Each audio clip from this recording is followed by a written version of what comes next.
ये बात है साल 1948 की, जब भारत नया नया स्वाधीन हुआ था।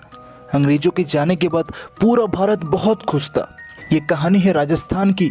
उस समय राजस्थान में एक ऐसी घटना घटी जिसने पूरे गांव को पत्थर की मूर्ति में बदल दिया। दोस्तों, ये कहानी कोई मनगढ़ंत कहानी नहीं, बल्कि एक सच्ची घटना है। जी हाँ, एक गांव जहां उस समय करीब 5000 लोग रहते थे। एक ऋषि के श्राप की वजह से सारे के सारे 5000 लोग पत्थर में बदल गए। आइए जानते हैं इस कहानी को। आखिर ऐसा क्या हुआ था कि पूरा का पूरा गांव शमशान घाट में बदल गया। ये कहानी शुरू होती है आज से करीब 75 साल पहले। राजस्थान में एक गांव था जहां करीब 500 घरों के लोग साथ मिलकर रहते थे। ये गांव उस समय चहल पहल से भरी रहती थी। कहते हैं कि उस गांव के लोग बहुत बुद्धिमान थे। उन्हें उस समय का वैज्ञानिक माना जाता था। वो लोग जो भी करते थे बहुत ही कुशल तरीके से करते थे। हर एक चीज में वो निपुण थे, जिस वजह से ये गांव हरियाली से भरी हुई थी। लेकिन इस गांव के लोग काफी स्वार्थी थे। उन्हें ये पसंद नहीं था कि उनके गांव में कोई बाहर का घूमने तक आए। वो इसे बर्दाश्त नहीं करते थे। एक बार एक ऋषि अपने शिष्यों के साथ पूरे भारत भ्रमण में निकले थे।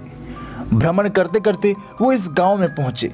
उन्हें इस गांव का वातावरण काफी ज्यादा पसंद आया। हर तरफ हरियाली देख वो बहुत ज्यादा खुश हुए और उन्होंने अपने 6 शिष्यों को भी साथ बुला लिया और कुछ दिन वहां उस गांव में रुकने का सोचा। लेकिन उन्होंने उस गांव के प्रधान से इस बारे में कोई ना तो बात की, ना ही कुछ पूछा। वो अपने मन से इस गांव में आए और गांव में एक मंदिर था, वहां अपने रहने का व्यवस्था भी किया। अगले ही दिन उन्होंने अपने शिष्यों को कहा कि मैं आसपास के गांव से थोड़ा घूम कर आता हूँ, मुझे कुछ दिन लग जाएंगे, तब तक तुम लोग यहीं इसी गांव में विश्राम करो। इतना कहकर वो गांव से चले जाते हैं। अगले ही दिन उस गांव के प्रधान को इस बात की भनक लग जाती है कि कुछ साधु हमारे गांव में आकर रुके हैं और उनके साथ एक ऋषि भी हैं जो फिलहाल आसपास के गांव में भ्रमण के लिए गए हैं। ये बात सुनकर गांव के प्रधान और गांव वाले गुस्से से आग बबूला हो जाते हैं और तुरंत ही उन शिष्यों के पास जाते हैं। उसके बाद उसी मंदिर में एक बैठक बिठाई जाती है कि जब तक वो ऋषि नहीं आते तब तक उनके शिष्य को कोई भी किसी भी प्रकार का मदद नहीं करेगा, यहाँ तक कि पानी की एक बूंद तक नहीं।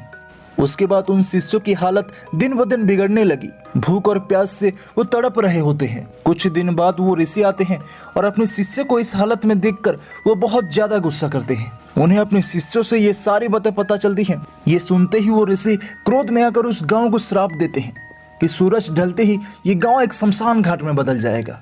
यहाँ के हर एक लोग पत्थर की मूर्ति बन जाएंगे। ये गांव तबाह हो जाएगा और इस गांव में कभी भी कोई भी बस नहीं पाएगा। लेकिन यहाँ एक बूढ़ी औरत थी जो कि उस मंदिर की पुजारन होती है। वो अकेले ही उस गांव की ऐसी महिला थी जिन्होंने ऋषि के शिष्यों की मदद की, जिस वजह से ऋषि ने कहा कि उनका श्राप उस महिला को छोड़कर सब पर लगेगा। और ऋषि ने उस महिला से यह भी कहा कि जितनी जल्दी हो सके आप इस गांव को छोड़कर चले जाएं। उस दिन से यह गांव एक श्रापित भूतिया गांव बन गया। उस गांव में आज तक कोई नहीं जाता। कहा जाता है कि रात को उस गांव से बड़ी ही डरावनी आवाजें आती हैं। खाली होने के बावजूद ऐसा लगता है कि आज भी उस गांव के लोग आपस में बात करते हैं। ऐसा लगता है कि गांव में आज भी चहल पहल भरी हुई है।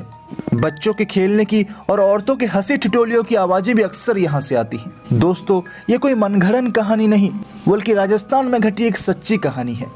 इस गांव का नाम है किराड़ू गांव, जिसे सिर्फ राजस्थान ही नहीं, भारत के सबसे भूतिया गांव भी माना जाता है।